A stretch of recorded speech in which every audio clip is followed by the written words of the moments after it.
Welcome to Maya CD Stories, exploring cross-dressing in Indian family culture, written by Sunita Mishra. नमस्कार दोस्तों, हमारे YouTube channel पर आपका स्वागत है। चलिए शुरू करते हैं एक नई कहानी। थैंक यू सासू माँ। लेकिन अगर आपने चैनल को सब्सक्राइब नहीं किया है तो कृपया सब्सक्राइब कर लें, जिससे नई कहानियों की नोटिफिकेशन आपको मिलती रहे। रोहन पिछले आधे घंटे से अपने कमरे में चक्कर लगा रहा था। उसके चेहरे पर हवाइयाँ उड़ रही थीं। वजह थी कॉलेज का एनुअल फंक्शन। ड्रामा के डायरेक्टर ने उसे जिस रोल के लिए चुना था, उसको सपने में भी उम्मीद नहीं थी।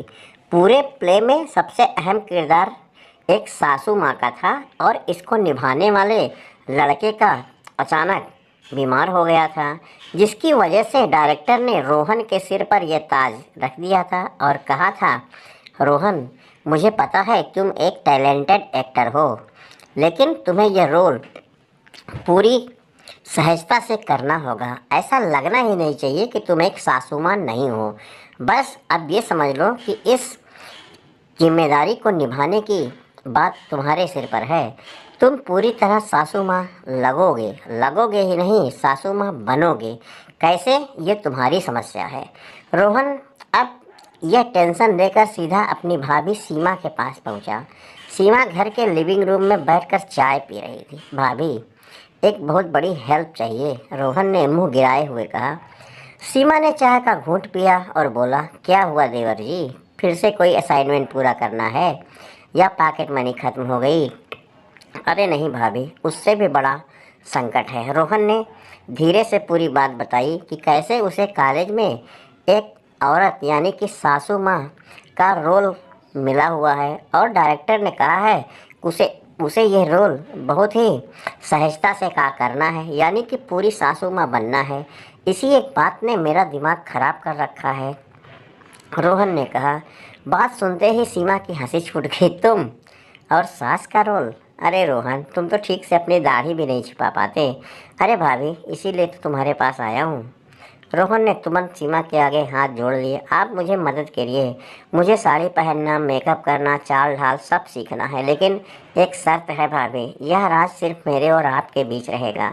भैया या किसी और दोस्त को पता नहीं रखना चाहिए, नहीं तो कॉलेज में मेरी रैगिंग हो जाएगी और घर में जो हाल होगा वो तो मैं समझ भी नहीं सकता। सीमा ने थोड़ा सोचने विचार करने का नाटक किया, फिर आंखें मटकाती हुई बोली, ठीक है, डील मंजूर है देवर जी, लेकिन मेरी एक शर्त है, जैसा मैं कहूँगी वैसा करना पड़ेगा।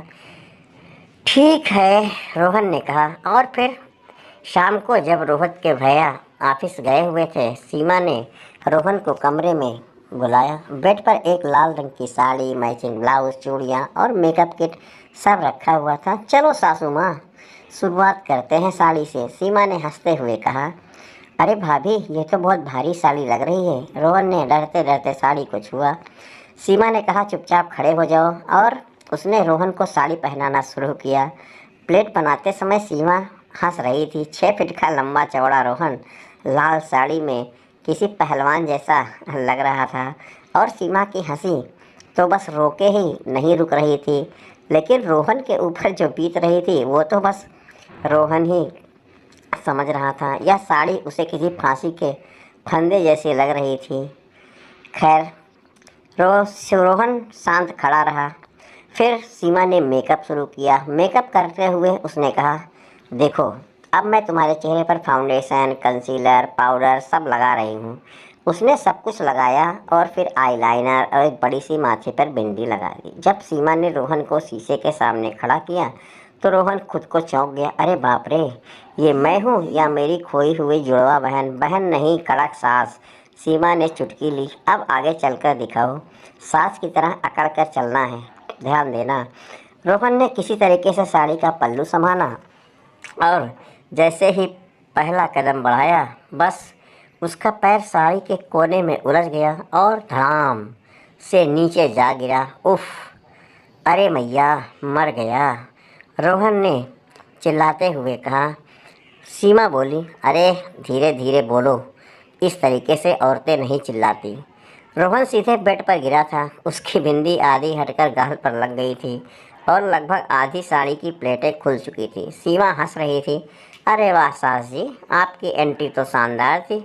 जब सासू माँ खुद को नहीं संभाल पाएंगी तो घर को क्या संभालेंगी। रोहन ने साड़ी संभालते हुए चेहरा बनाया। भाभी हंसो मत, यह चलाना तो कार चलाने से ज़्यादा मुश्किल है। अभी दोनों हंस ही रहे थे कि अचानक घर की घंटी बज उठी। Train train train train. उफ, कौन आ मरा इस समय। सीमा ने कहा, चलो देखती हूँ। रोहन ने कहा, कहीं भैया ना आ गए हों। सीमा ने कहा, ऐसा कोई चांस नहीं है। देखो कौन है। सीमा ने देखा, अरे नो, ये तो पड़ोस वाली गुप्ता आंटी का समय है।